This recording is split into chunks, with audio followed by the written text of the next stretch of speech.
ضلع ملتان کے 11 رمضان بازاروں میں چینی، آٹا اور گھی پر تاریخی سبسڈی جاری ہے۔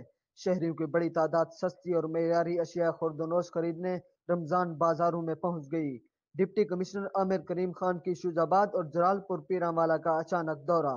ڈپٹی کمشنر نے شوج آباد اور جلال پور پیرانوالا رمضان بازاروں کی انسپیکشن کی۔ اسسٹنٹ کمشنر شوج آباد اور جلال پور پیرانوالا نے پرائس میکنزم پر بریفنگ دی۔ ڈپٹی کمشنر نے یوٹیلیٹی سٹورز پر بھی چینی اور گھی کی فراہمی کا جائزہ لیا۔ اس موقع پر میڈیا سے گفتگو کرتے ہوئے ڈپٹی کمشنر کا کہنا تھا، حکومت پنجاب نے سبسڈی کے ثمرات عوام تک پہنچانے کا عزم کر رکھا ہے۔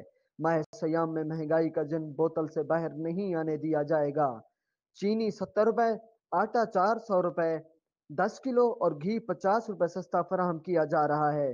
ان کا مزید کہنا تھا، رمضان بازاروں میں عید سٹالز بھی لگائے جا رہے ہیں۔ شہریوں نے رمضان بازاروں کی افادیت پر اظہار اطمینان کیا ہے۔